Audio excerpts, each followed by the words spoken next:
Hi Gemini, welcome back to the Astrology 33 channel. This is your April 2022 love reading. Thanks to those of you who like, viewed, shared, and subscribed to the channel. I appreciate all of that. And for those of you new to the channel, as far as what we have in front of us, it's what I call the bridge and the gap spread. And the way it works is I look at the past energies, present energies, and future energies between you and their main love interest.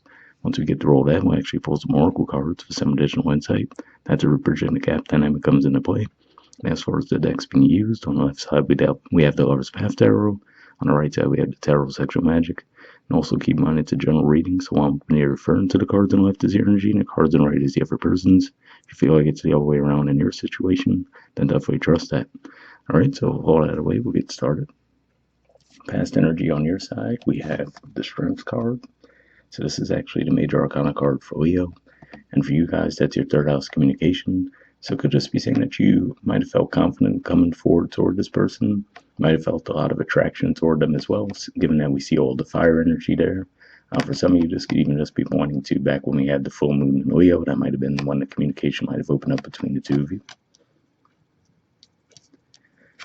Alright, and past energy on their side, we have the Queen of Pentacles. So, I mean, these are almost exact opposite energies, right? We see the fiery energy on your side, and then here we see the snowy background. She's staring in a mirror, not even really acknowledging that other person in the frame, right?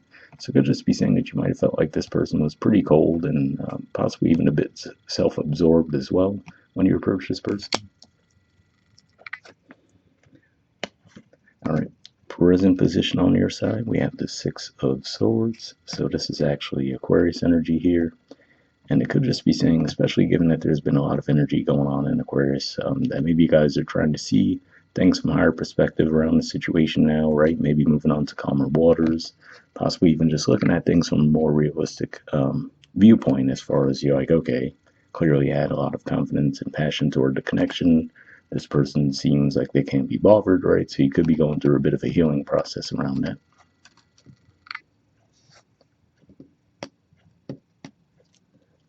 All right. Present energy on their side, we have the Hanged Man. So, to me, on the one hand, this represents a little bit of openness, but compared to the Queen of Pentacles energy, but at the same time, not necessarily wanting to come toward you, right? So I feel like this is a person that might just have the expectation that the other person's going to do all the heavy lifting in the connection, right? And they just kind of sit back and let things come to them in that regard. All right. Future energy on your side, we have the Nine of Staves. So this is actually Sagittarius energy here, which represents your opposite sign in partnerships or relationships. So could just be saying that you might be feeling a lot more guarded toward this person. On the one hand, given that we do still see the fire energy, right? There could be a passionate attraction that you still feel for this person, but I feel overall you might just come to the realization of what we were talking about, right? Which is that, okay, this person just wants to get all the attention all the time, right? They don't really have any interest in reciprocating, so that could just be what has you guarded toward this person. All right. Future energy on their side, we have the Devil, Capricorn energy, Temperance, Sagittarius energy, and the Fool. So yeah, seeing these three cards come up, especially for you guys, since Capricorn represents your 8th house of intimacy, could just be saying that they might come back in to try to re-spark the sexual connection between the two of you, right? Possibly even give off the impression that possibly they'd be around for more of a long-term commitment. But then with the Fool energy, I feel like this is saying that they're still very scattered, you know, so they could have a very short attention span. So even if they do come in on a more assertive end this time, I don't necessarily see anything that would indicate that they would actually try to stay around. You know, on the one hand, given that the Temperance is in the upright, could just be saying that they might actually give it an effort, but I'm just not sure that that's something that comes naturally to them, you know, to actually be in a committed type of partnership where both people contribute. So just something to look out for there. All right. Bottom of the deck on your side, we have the Prince of Cups.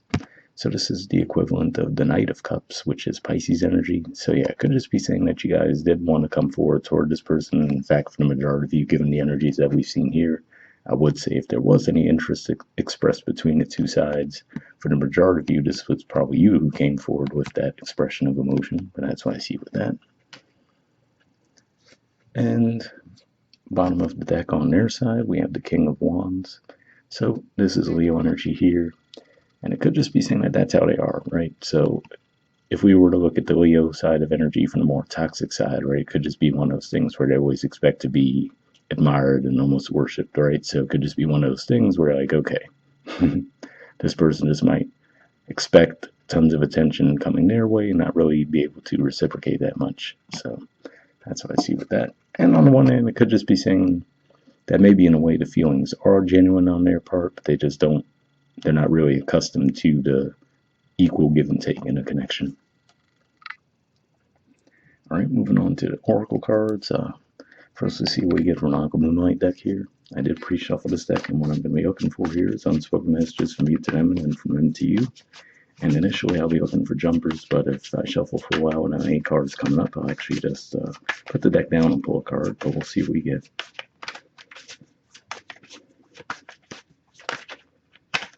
All right, that one doesn't want to go back in the deck, and we'll see what we get from them to you. Almost that one there.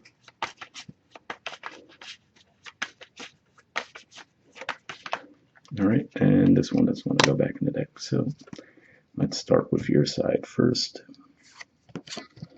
We have fear. Oh, there it goes. It says, I want this so badly, but I'm afraid of getting hurt, so I self-sabotage. Interesting energy there. I didn't necessarily get that energy from you guys, but I mean, I suppose that's possible, right? So maybe you even come on too strong, but then you actually are the one who might detach. Seems like both sides might have a bit of an issue with that, but let's see. On their side, we have listen. It says, I'm telling you the truth. You can trust my words. So interesting message there. If anything, that seems like more of the future energy, where I was talking about how, you know, they might come back in and initially just come in trying to respark the passion between the two of you. Then I mentioned how the Temperance card, given that that represents the opposite sign, it's like they might give off that impression like they do actually want to build something more stable with you. But again, like I said, it just doesn't seem like it's in their nature, so they might just have a short attention span when it comes to that. And it's interesting because given what I did say with that Leo energy, like I said, it's possible that for some of you the feelings might be genuine on their part, but actually following through with the effort seems to be a whole other story. So, you know, on the one hand, this does seem to support that the feelings might be genuine, but she just might have to come to the realization that them actually being in for the long haul doesn't necessarily seem like the energy they give off. But we'll see what the Wisdom of the Oracle card adds to the mix. Same situation as far as I pre-shuffled this deck as well, but here I'm just looking for one card with general advice, and then we'll wrap up.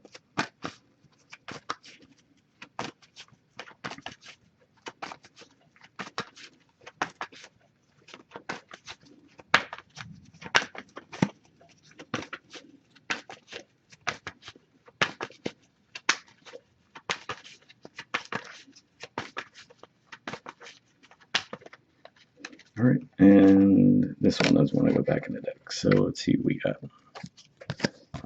Okay, we have TikTok. There's the artwork, and the number is, oh, it's really out of focus, there we go. There's the artwork, the number is 30. So let's see what it says.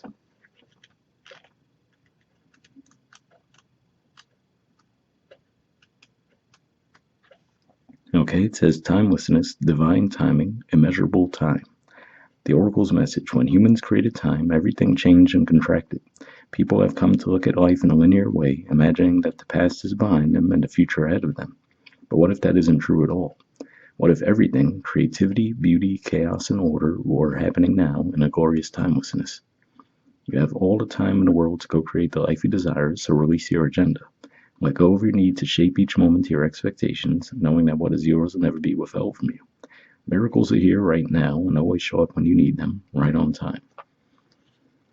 So interesting message there where, like I was saying, for some of you, given that that fear message came up, if maybe you guys were trying to move things ahead a little bit too fast, hopefully you get some something out of that message. The relationship message says, love, the fulfillment of desire, and even the body's reproductive cycles have their own timetable. Some things are preordained and cannot be coerced. Everything has its season, its divine and appropriate timing, especially when it comes to matters of the heart. Remember that you always have enough time for love, to find it, to nurture it, to give and receive it. Its clock is eternal and ticks according to the beating of your heart in perfect rhythm. Isn't that wonderful to know? Love is always right on time. So, pretty positive message there. I do have to say, for some of you, what could be going on here too, as I was reading through the messages, another way that I could see the Fool is for some of you. I still feel for the majority of you, it's the initial thing that I was saying, which is that they're a bit non-committal, and they might actually say the right things, but putting in the effort doesn't seem to be their strong suit. But at the same time, for some of you, that could be what it's pointing to with the Fool energy, which is them saying, hey, yeah, I know things were one way in the past, but I actually would like to build toward a connection with you, and I'd like a fresh start. So either way, like I said, it looks like you might have to be a little bit patient with them at best, as far as actually seeing them put in an equal effort in the connection.